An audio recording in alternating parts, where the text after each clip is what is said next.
big challenge for managers to sort of maintain that sense of togetherness, that spirit, the camaraderie, the exchange of ideas using Slack or whatever, even no matter how good a tools you have. I don't think there's any substitute for that. I've thought this for a long time. What a disservice we do when we take salespeople and they've never been around other salespeople, especially really good salespeople, and they've not been around people that have really good language and the depth of understanding to have really powerful client conversations, and we put them at home by themselves. I've always been concerned about that because one of the things that allows a salesperson to get better faster is just being around other really good salespeople and listening to them have client conversation. Hi, friends. Welcome to Sales Enablement Podcast. I'm your host, Andy Paul. That was Anthony Iannarino. Anthony's the author of multiple best-selling sales books, and he's one of the best sales thinkers I know. He's a prolific blogger, and you'll make sure you check out his blog at thesalesblog.com. And Anthony's joining me on today's Sales Enablement, episode 768, to talk about a number of important topics, including what the next normal for sellers will look like and how to prepare for it. We're also going to dig into what it means to sell with a purpose and why that is so very relevant for today and the situation we all find ourselves in. And lastly, we're going to talk about some radical steps we could take to dramatically improve sales managers' sales management performance.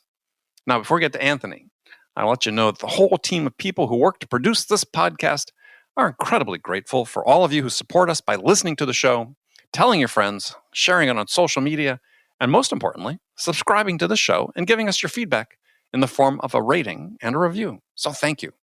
All right, let's jump into it. Anthony, welcome back to the show. It's good to be back. How many times have I been on? I'm thinking you're probably 5, at least. It's got to be 4 or 5 by now. Yeah. Sort of like Saturday Night Live. If you get like 5, you get a blazer or something. We'll send you one. I'll take a blazer. That sounds nice. The Sales Enablement Blazer. Of course, that has to have my name emblazoned all over it. But yeah. Can you put it on the inside? No, it's on the back. It's like a back tattoo. Yeah. So where are you sheltering in place?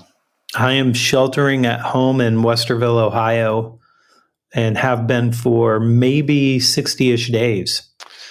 Yeah, I counted. It's 7 weeks for us, yeah, here in New York City. 7 weeks. It's a long time. Yeah, I've lost track of much of the time. And as well, partially, you and I started talking about this before I started recording, is I don't know about you, we're working all the time. Right.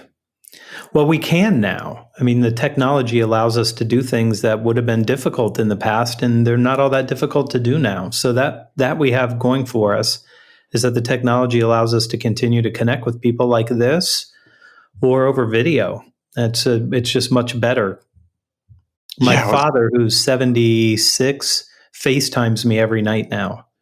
Nice. Because he's bored out of his mind and is isolated. Right. I've watched everything I can on Netflix. Be my entertainment. So, well, let's talk about something sort of following up on that theme. Is you wrote recently that it's time to get back to work. So, What did you mean by that?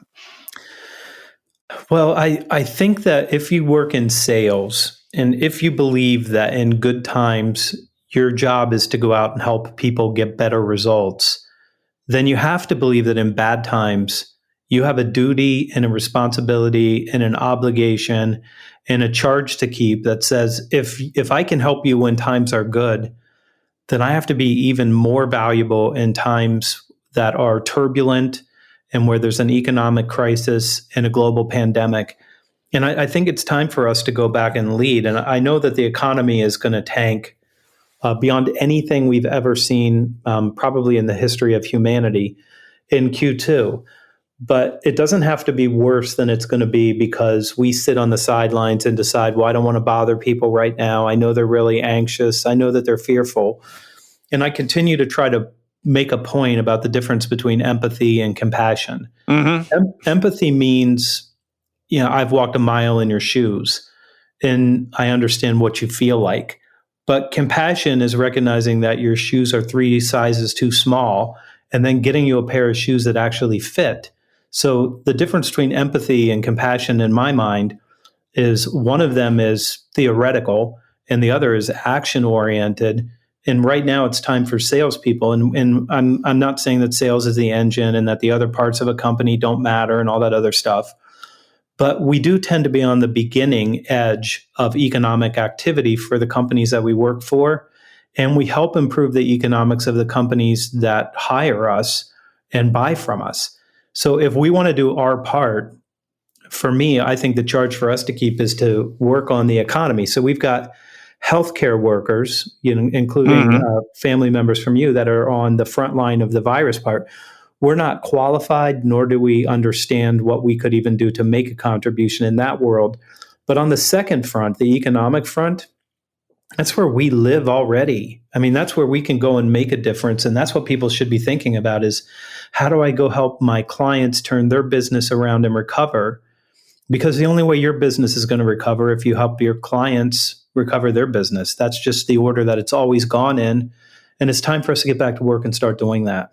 Well, I think the thing that I really liked about that is for me, it triggered this idea of selling with a purpose, right? Sometimes you need a purpose. We all need a purpose to animate our efforts. But for all sellers, pretty much these days, there is this purpose you talked about. We're sort of a leading edge indicator, not a lagging indicator. Leading edge indicator of economic activity is we can help people, help our customers get back on their feet.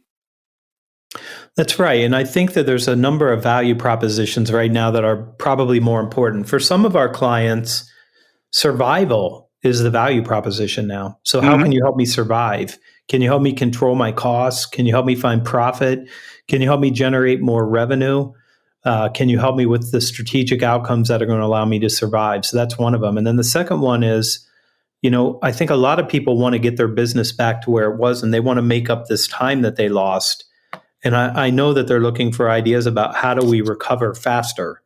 How do we get back what we lost or try to? And I think, if you're paying attention to the stock market, which has been one day up, the next day down, there's been no guidance given beyond this quarter. So the first quarter guidance, but then second quarter, there's no guidance. And everybody said we're giving up guidance for the rest of the year. But that doesn't mean that they don't want to recover their business. They don't want to recapture the revenue, and that they're not concerned about their stock price and investors and all those other things. So I think that the value proposition there is going to be strong for many of us to say we can help you recover and start getting you back where you were before this thing happened as fast as humanly possible. And that's what a lot of business owners are going to want to hear.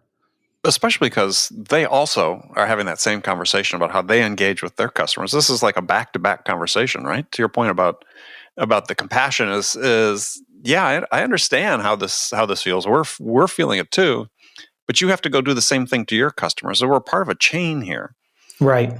And that chain is the economy. I think there's three reactions, all reptile brain driven.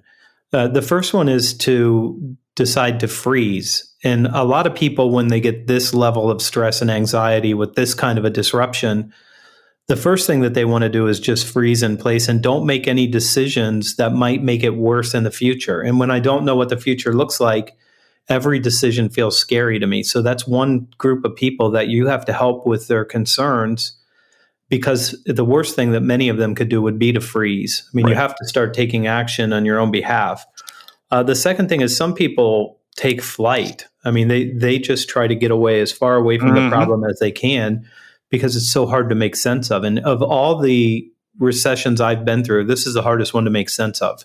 Absolutely. Because we haven't had one that was started by a global pandemic. So this is a variable that we're not used to. Normally, we have a couple bad quarters and then we figure it out and we work our way back through. But this isn't going to be true in this particular one. Yeah, not a predictable business cycle. Yeah, this is not predictable. And Taleb, who wrote The Black Swan, would say it was completely predictable because he did. But for most of us, it wasn't predictable, and certainly not the implications that we're experiencing now. And the last group of people tend to be fighters. And when they get challenged by something like this, they just get very, very aggressive and start taking massive actions on their own behalf. And I think you just have to be aware that you're going to run into different kinds of people that are in a different place. And if you want to help them and serve them, then you have to pick them up where they are right now. They may not have already understood and accepted that this is happening. They might still be denying it or wishing it was going to go away. But ultimately, you pick them up where they are and you serve them the best that you can based on where they are, psychologically, emotionally, and financially. Yeah, and I think that's a great frame to talk about it, is you have to be in the same time frame as the buyer. And I think that's a great way to look at it. Is, I forget whose book I read that in, but yeah, it's a great mindset, right? Where are you in time? Not everybody's in the same time. Not everybody's synced up. You need to understand where the buyer is at that point. That's exactly right. And they're going to be all over the place for a little while. Yeah. Yeah. And unfortunately, my comment about predictability was really not that we couldn't predict this was going to happen. I agree with you. I think we, given the lack of attention we paid to these things, is fairly predictable. There's been a pandemic, but the predictability compared to a business cycle, yeah, you'd give certain stimulus. You have a fairly good sense that, yeah, it's going to end in a certain period of time. Where here, it's not quite so clear. I think it's clear that without a therapeutic and without a vaccine, it goes on for longer than we want it to. And having impact on business. Yeah, as long as it's doing that. Yeah. For some period. Yeah. Yeah. Yeah. Interesting. We just had a conversation with sort of chief data scientist at Ring DNA, who's our sponsor here. And they collect data from millions of phone calls.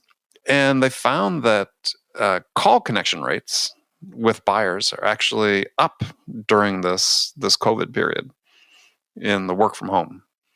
And I thought that was sort of an interesting thing, is that it's like, well, obviously we're just hypothesizing about why that may be the case, but yeah, maybe, and this is true at all levels of titles, actually, that they did this, C-level, VPs, director, so on. It's like, now's a good time to connect because people want to talk. Well, it's probably multifactorial. I mean, and normally it is when you hear some insight like that. But my guess is I'm at home and I might have a different kind of calendar than I had if I was in an actual office, number one. And number two, I might be interested in hearing your perspective and learning about what I might be able to do to recover faster and bring my business back, and to understand what other choices people are making.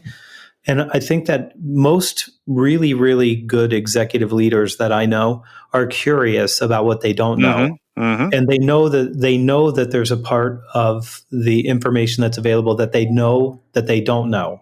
So they're looking for this. Where am I going to find perspective? Where am I going to find some resource that could help me through this? And they're searching. So I think that would make sense to me, that they're going to engage with more salespeople because they might be able to find the help that they need. And isn't that just true for us in good times and in bad? When they start looking for help, they're looking for somebody that's got the ideas that are valuable to them. And we have them most of the time. This one's a little trickier, but I think when you just think about how do you help people recover, that answers the question for you. As soon as you have a good theory about that, you got a reason to call. Right. And on top of that, is to the point you had made before, rather than being paralyzed and sitting on your hands, is actually, even if the customer's time frame is not immediate, if they're already looking for answers for when they're ready to move, if you're making that connection, if you're building that connection, building your credibility, it's another reason to make sure you're calling.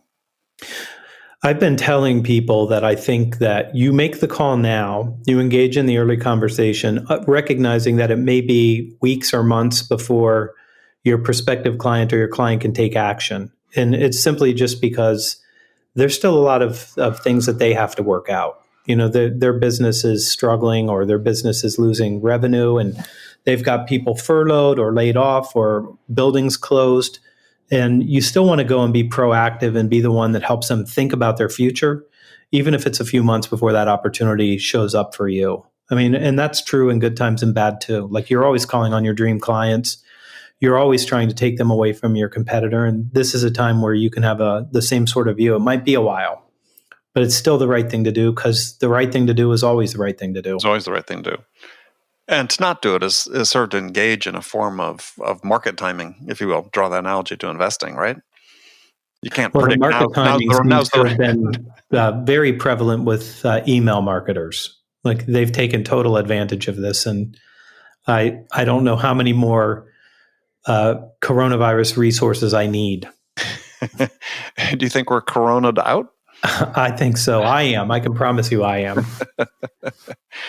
Yeah, no, I think that probably after the first few weeks, people are probably pretty corona'd out. It's like, yeah, if you had a field sales team, you had to transition pretty quickly, right? Oh yeah. And if you're still sitting here 2 months into it and wondering how you're going to transition your field team to inside, you've got bigger problems. And if you have an inside team and they're in a bullpen together, you have another problem. Yeah, so you're sort of a heads I win, tails you lose. Yeah. Well, it's been an interesting transition for companies that are taking their bullpen because the hardest thing I think for people sort of underestimate how much energy and knowledge and insight the team shares, especially in a high growth company, and a lot of excitement, and then suddenly you disperse people. It's a big challenge for managers to sort of maintain that sense of togetherness, that spirit, the camaraderie, the exchange of ideas using Slack or whatever, even no matter what good of tools you have. I don't think there's any substitute for that. I've thought this for a long time. What a disservice we do when we take salespeople and they've never been around other salespeople, especially really good salespeople, and they've not been around people that have really good language and the depth of understanding to have really powerful client conversations, and we put them at home by themselves.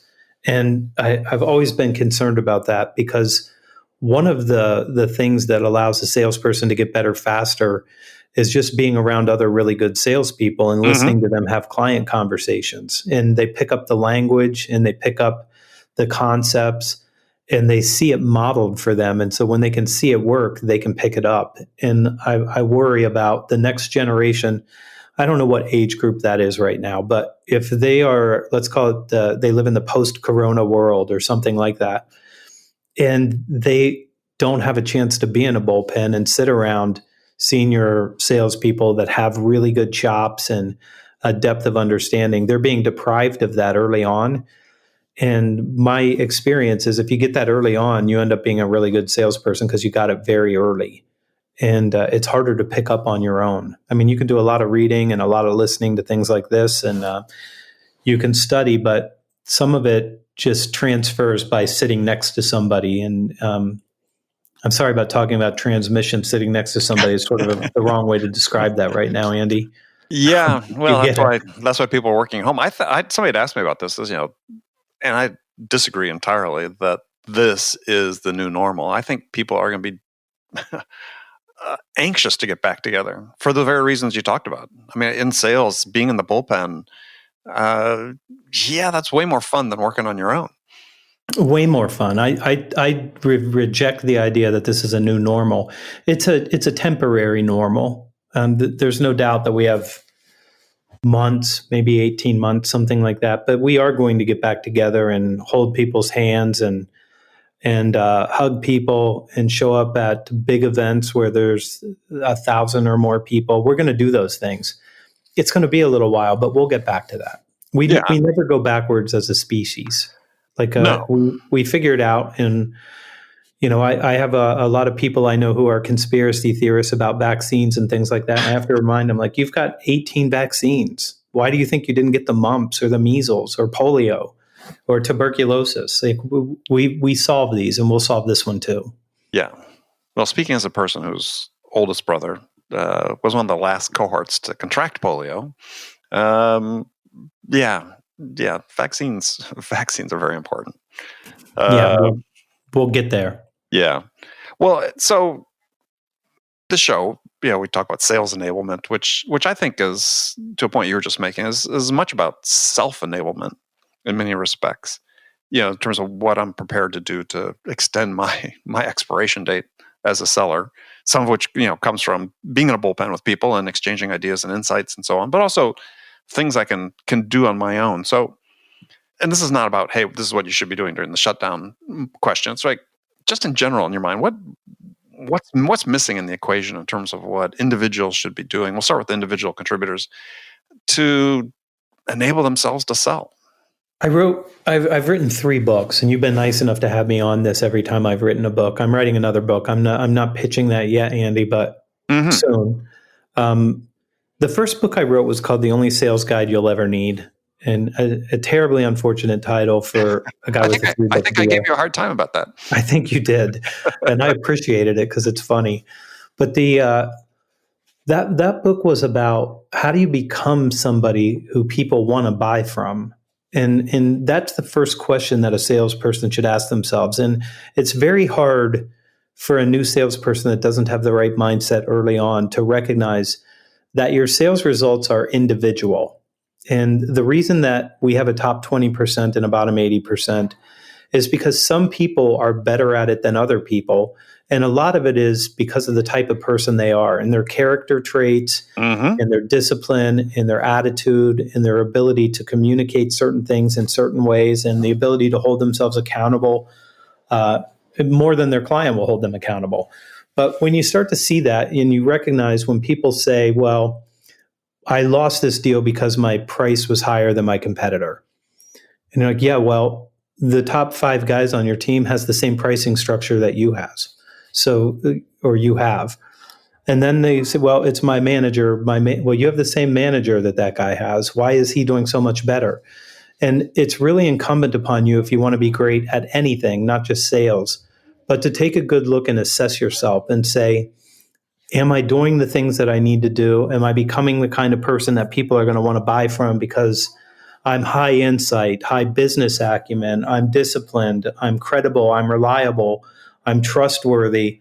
I have a sense of intimacy where I understand your business and what it is that you need well enough that I can make good decisions on your behalf or to give you the advice and the counsel that you need to make those decisions.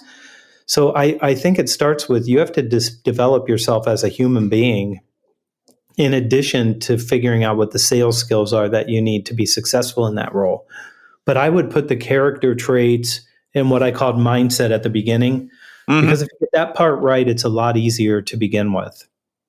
Yeah, I think that a lot of sellers just don't understand that the first question they have to answer for the buyer is why you?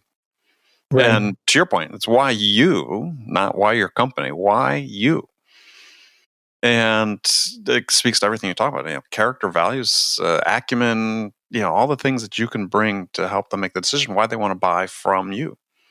And I can tell how successful a salesperson is going to be early on by how they answer those kinds of questions about, well, why did I lose? My manager didn't give me the help. My pricing was wrong. My competitor did this thing. And it's always external. And then the people who grow really fast are the people who say, if I could do that over again, I recognize this and I wouldn't do it this way. I would do this completely different. I should have done this differently. And then because they're willing to look at themselves and evaluate the decisions that they made, they can make new choices in the future. But if you believe it's external, then you don't believe that you have any fault in your loss, but you will certainly be willing to take credit for your wins, and you can't get better that way. No, you're in a dead end at that point. So you lack the intellectual humility to acknowledge the fact there's still things you can learn. Right.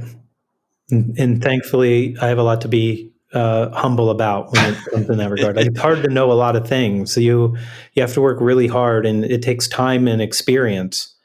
And that's the part that I think for people, if they want to get better at it, start with yourself. Yeah. But and this interesting question is because, here just recently I was talking to someone saying, about the time and experience, but it can't all just be time and experience, right? You also have to invest. I mean, I know you're an avid reader. You got to read. You got to, you actually have to educate yourself beyond just experience. I sent an email out this morning about a course that I delivered, and I was just reflecting on what I read early on. And the first thing I read that I changed immediately after reading it was spin selling.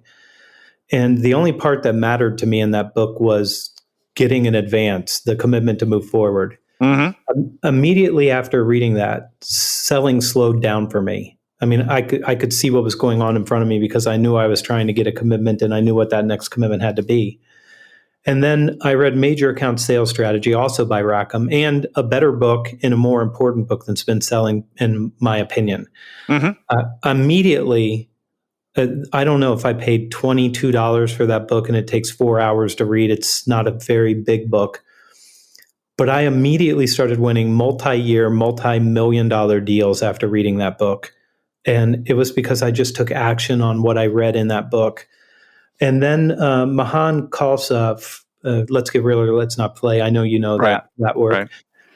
Right. After I read that, I realized you can actually be candid and just deal with whatever the client puts in front of you in real time without any fear or any concern about the repercussions. You can just go ahead and engage in it right then and there and have the conversation. It was completely liberating to read that book and to decide, well, I know what they're concerned about, so why don't I just try to address that concern from them? And instead of trying to find some way around it, why not just go straight through it? Mm-hmm. Mm-hmm. And my results got better immediately. And the reading books, the taking courses, the listening to a podcast like this, you get one insight here. That one insight can change your life, and it can change your income, and it can change your level of success as a salesperson. But you have to be willing to manage yourself first and say, there's a lot for me to still learn, and then become a lifelong learner. Right. Well, I love the quote I'm sure you've heard from Benjamin Franklin. Experience is a dear teacher, but a fool only learn. Well, only a fool learns. Oh gosh, I'm blowing my own quote here. I'll come back to it. I get the sentiment, though. Oh, only a fool will learn from no other. That's right. That's what. Geez, Louise. Experience is a dear teacher. Only a fool will learn from no other. Meaning, and the great thing about that is, that in sales, you get to see everybody else's mistakes and you get to talk to them about it if you're willing to. And if you're bold enough to say, this is how I lost that deal, then you don't have to lose it the next time. And if somebody loses and they tell you this is how I lost, then you've got a hint as to what you can do different. But you should constantly be working on how do I get better.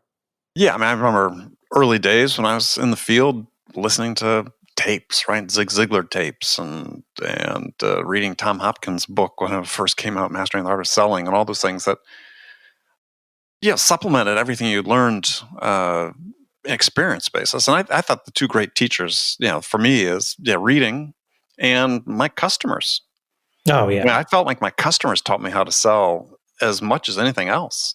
I have very distinct memories of 3 or 4 or 5 deals early in my career where the customer just laid it out for me.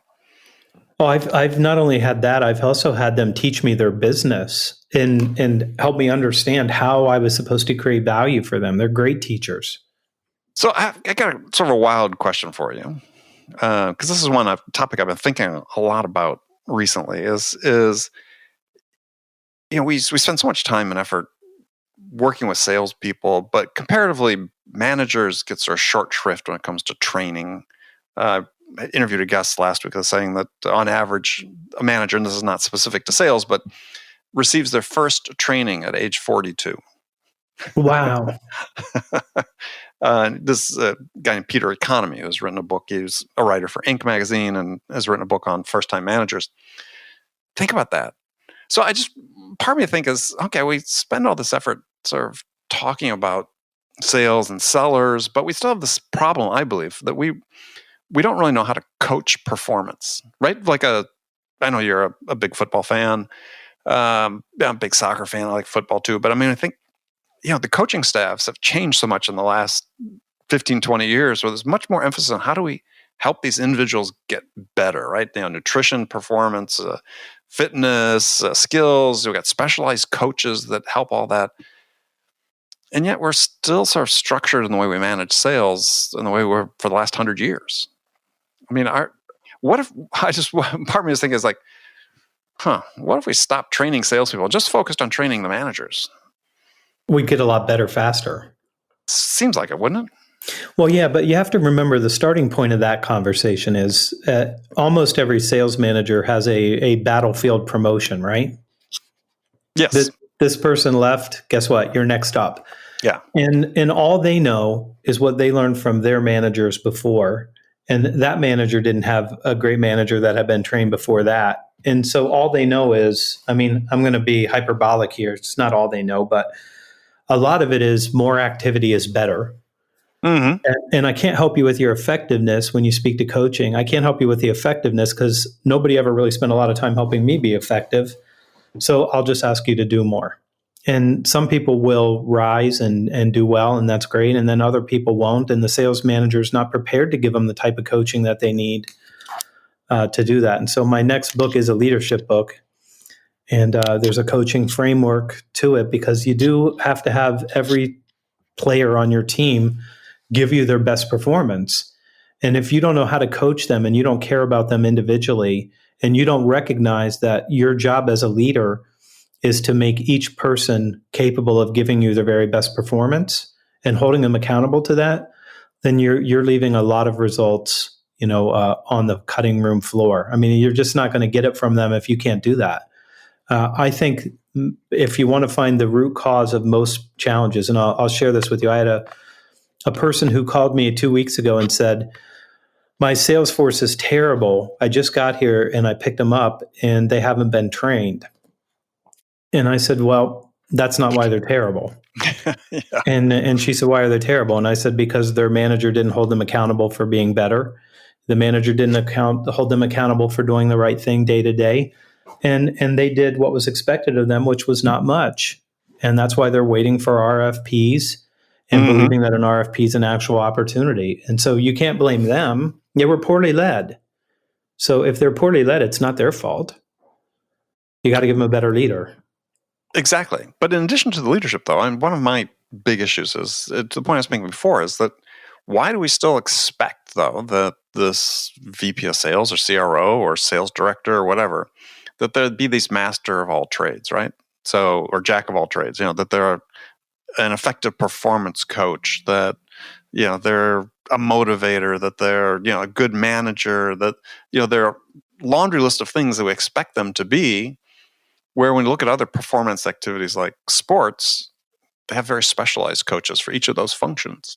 It's because we hired them and put them in a role of leader. And just like we do with sales, we assume that they know what that means and what they're supposed to do, even though they don't.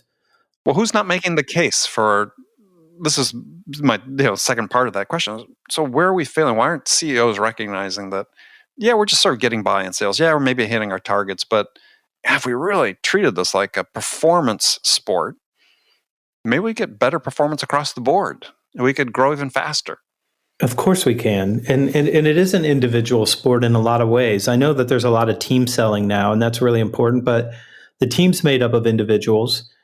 And the better the individual is, the better their performance is. And I struggle with this specifically because my view of this, Andy, is that they don't know how to improve their performance. They've not been trained to be a performance improvement person. They're a manager. So I'm responsible for making sure that the pipeline is updated, that our forecast is right, and 7,400 other things that don't have anything to do with the individual's performance. And when I say, these 3 people didn't make their goal because they didn't do this thing or that thing, the manager and the leader are still responsible for that. So there's no way out of it except for they have to become people. I mean, if you want the best performance.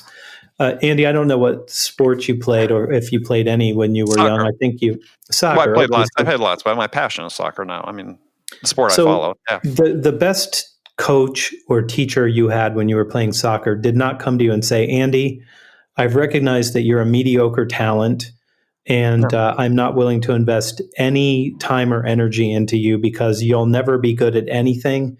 And I'll leave you alone if you leave me alone, and we'll just both try to stay out of trouble. How's that sound? Well, that's my first sales training class. That was the evaluation. I was trying to be hyperbolic, but it turns out I was just telling a story that you already know. Yeah, I kid you not. They thought they should fire me after my first sales training class. I was too analytical to be a salesperson. Yeah, well, that might have been true in 1970 or something, but easy now. Well, yeah, certainly being, let's say, having a good cognitive intelligence is helpful now, isn't it? Yeah. As sales has gotten harder. The best leader you ever have is the one that sees something in you that you don't see in you and then tells you that they expect more from you and that you have to live up to your potential. And it makes you uncomfortable, and it makes you angry, and it makes you upset and unhappy. But then later on, you're like, that's the best leader I ever had, because they actually looked inside and saw something in me that I couldn't see, and then helped me activate that to become something that I am now that I wouldn't have been without them. Isn't that always true? Oh, yeah. I mean, I tell the story of when I was first sort of getting into this business you and I are in, that I wanted to hire a public speaking coach, and I talked to a number and narrowed it down to two, and chose this one, Patricia Fripp, who's a well-known coach for speakers. And the other person that I was the finalist asked, well, why did you choose Patricia? And I said, because she scared me. Yeah, right. And you're going to expect more. You're going to expect more. It's going to be hard. So, yeah, you got to walk toward that, not away from it. Yeah, the more uncomfortable you are, the more you're growing. Pretty much true all the time, yeah. All right, so last question for you is and we've touched on this a little bit, but been asking a number of people is actually it's a series of questions. So the first one is, what do you think sales will look like in 2 or 3 years? What's the next normal? So the long arc is trending in one direction, and it's been trending in this direction for as long as you and I have been playing this game, Andy, and that is greater value creation. So you have to be more consultative. You have to have deeper insight. You've got to have much greater accountability. And you're going to have to look and sound like somebody who belongs on my team. So I think the more transactional you are, and the more that you believe that your product is what people are trying to buy, or your service or your solution or whatever it is, the harder it's going to be to sell. And the more that you understand that you're supposed to help people get better outcomes, and you focus on strategic outcomes, the better you're going to do. But I think it's just going in that direction without any chance of turning around, specifically because if all you can do is the same thing that an Amazon page does, I can just go to Amazon. Yeah. Yeah. Well, you and I have talked about this in the past, and another conversation we could have is about the requirement for business acumen in sellers. Right. Which, companies don't teach. You expect people to sort of learn this on their own. But yeah, I think this or I call it financial illiteracy, business illiteracy we have among sellers is a major problem. I'm trying to cure it by telling them to just pay for a subscription to SiriusXM. And when you get up in the morning, just watch or listen to Squawk Box. I mean, just listen to CEOs talking about their business. Right. Listen to them talk about what investors expect from them. Listen to them talk about what they think the economy is going to do and why, and how they're making projections and decisions. You can get a world-class MBA type education from just listening to CNBC. And there will be some politics there, which I try to avoid, but they won't be like a Fox News or an MSNBC or a CNN kind of politics. It'll just be about what's the repercussions of the PPP legislation that's going to give small business people money, and how much money, and what do you expect to happen when people get this money. And that's all very, very useful, practical, tactical stuff that's going on in real time if you're willing to pay attention to it. Yeah, and I think that's a great suggestion. I tell people, subscribe to the Wall Street Journal. That's how I learned when I first started. My dad, one piece of advice when I started my career is subscribe to the Wall Street Journal. I'm still a subscriber now. You still am today, decades later. I read it online now, but nonetheless, right? It's you learn so much just going through that about what's happening in business. And if you're in sales and you don't know how to read a financial statement, can't read a profit and loss, can't read a balance sheet, you got to fix that. You can't understand who you're selling to if you don't understand how they make money. You can listen to just about any earnings call that you want to if you're listening or selling to a publicly traded company. You can read their filings and understand what they think their risks are and what they think they need to do to succeed. You just have to be curious. That's my one sort of area where I'm sort of disappointed with salespeople. It's like, you're not curious about it. If you were curious about it, you would understand that what's going on CNBC Squawk Box in the morning is exactly the same thing that you watch on Game of Thrones, just without swords. Yeah. Well, yeah. Well, and that's why encourage people is when you hear the term sales enablement, think about it and translate it into self-enablement, right? How am I enabling myself to achieve these things? That's right. All right. 2 last questions. Easy ones. What book are you reading right now? Oh, I'm reading right now at this moment. I'm reading Umberto Eco's War of the Rose, Classic. a fiction book that I never read, but I'm a fan of his thinking, and I decided to read that. I just finished before that Wolf Hall. Oh, love that book. Yeah. And before that, The Splendid and the Vile by Eric Larson on Churchill's first year as prime minister, right as Germany starts bombing them. That's his newest one, right? Yeah. Wonderful book for this time. Yeah, he's a great storyteller. I got to pick that one up. I just had read something about that. All right. Last question. What's the one habit you want to break? What habit do I want to break? I don't know if I have a habit I want to break right now. Maybe I just like my habits, Andy. I guess. And that's okay. I've given up so many things. Like I don't look at social media on my phone. You know, I've gotten rid of so many things that I thought were detrimental to my focus. Mm-hmm. Okay, so here's the one. I have one. All right. It took me a minute to get to it. I write a blog post every single day. You do? That's not a habit that I want to break. But I do better when I have the content plan designed a week ahead of time than when I wake up and start writing. I'm more efficient and more intentional if I spend time Saturday. So occasionally I miss Saturdays on putting a plan together, and then the rest of my week doesn't feel good. So I need to break that habit of missing the time that I need to put a content plan together. Well, it's a good thing The Ohio State University is not playing football right now, so you have Saturdays free. My Saturday might be free, but look, I'm telling you, if we don't have football, we riot. This is important. I guess. Yeah, I'm not as hard up about football, but yeah, soccer, the real football. Yeah, the game they actually play with their feet. Right. That one. Yeah, I went into serious withdrawal when they stopped playing, and very anxious for it to come back. I'm anxious for everything to come back. Me too. I want to go to a place where they will bring me a steak and then come and pick the plate up and take it away from me. Yeah, I had that vision yesterday, but it was a big hamburger. But yeah, same thing. So same thing. Yeah. All right, Anthony. As always, fabulous to talk with you. How can people connect with you and learn more about what you're doing? Best place to find me is thesalesblog.com, and to sign up for the Sunday newsletter. That's my best work every week. Yeah. Read your blog too. I mean, he's been writing. You've written how many blog posts now? 4,000. 4,000. Think about that.